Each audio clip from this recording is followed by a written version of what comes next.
നമസ്കാരം.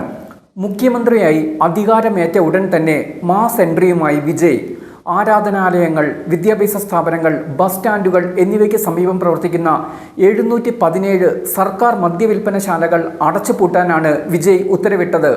അധികാരമേറ്റ് മണിക്കൂറുകൾക്കുള്ളിൽ വിജയ് നടത്തുന്ന ആദ്യത്തെ നയപരമായ ഇടപെടലാണിത്. മദ്യവുമായി ബന്ധപ്പെട്ട ആശങ്കകൾ പരിഹരിക്കുന്നതിന് ലക്ഷ്യമിട്ടുള്ള ഒരു പ്രധാന സാമൂഹിക പരിഷ്കരണ നടപടിയായാണ് സർക്കാർ ഇതിനെ വിശേഷിപ്പിക്കുന്നത്. ക്ഷേത്രങ്ങൾ, പള്ളികൾ, സ്കൂളുകൾ, കോളേജുകൾ, ബസ് സ്റ്റാൻഡുകൾ എന്നിവയുടെ 500 മീറ്റർ ചുറ്റളവിൽ പ്രവർത്തിക്കുന്ന തമിഴ്നാട് സ്റ്റേറ്റ് മാർക്കറ്റിംഗ് കോർപ്പറേഷന്റെ എല്ലാ ഔട്ട്ലെറ്റുകളും അടുത്ത 2 ആഴ്ചയ്ക്കുള്ളിൽ അടച്ചുപൂട്ടാൻ ഉത്തരവിൽ നിർദ്ദേശമുണ്ട്. തമിഴ്നാട് സർക്കാരിൻ്റെ കണക്കനുസരിച്ച് സംസ്ഥാനത്ത് നിലവിലാകെ 4765 മദ്യവിൽപ്പനശാലകളുണ്ട്.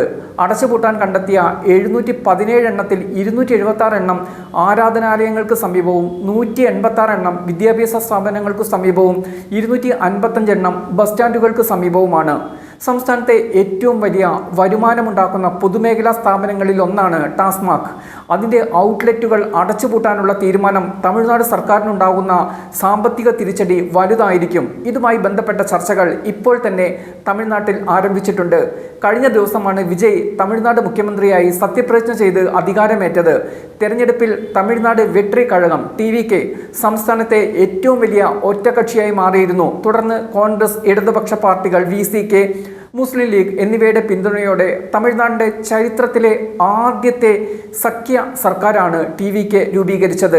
അധികാരമേറ്റതിന് ശേഷമുള്ള മറ്റു പ്രധാന തീരുമാനങ്ങളിൽ ഗാർഹിക ഉപഭോക്താക്കൾക്ക് 200 യൂണിറ്റ് സൗജന്യ വൈദ്യുതി നൽകുന്നതിന് വിജയ് അംഗീകാരം നൽകി. സ്ത്രീ സുരക്ഷയ്ക്കായി ഒരു പ്രത്യേക സേനയുടെ രൂപീകരണത്തിനും അദ്ദേഹം അനുമതി നൽകിയിട്ടുണ്ട്.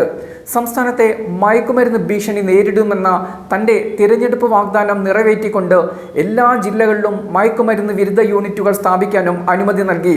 കഴിഞ്ഞ DMK സർക്കാരിനെ പ്രതിക്കൂട്ടിലാക്കി 2021-26 കാലയളവിലെ സംസ്ഥാനത്തിൻ്റെ സാമ്പത്തിക സ്ഥിതി വിശദീകരിക്കുന്ന ഒരു ധവളപത്രം പുറത്തിറക്കുമെന്ന് വിജയ് പ്രഖ്യാപിച്ചിട്ടുണ്ട്. സംസ്ഥാനം 10 ലക്ഷം കോടിയിലധികം കടബാധ്യതയിലാണ്. ട്രഷറി പൂർണ്ണമായും കാലിയായിരിക്കുന്നു. താങ്ങാനാകാത്ത ഭാരം കഴിഞ്ഞ സർക്കാർ അവശേഷിപ്പിച്ചു. അദ്ദേഹം തൻ്റെ കന്നി പ്രസംഗത്തിൽ പറഞ്ഞു.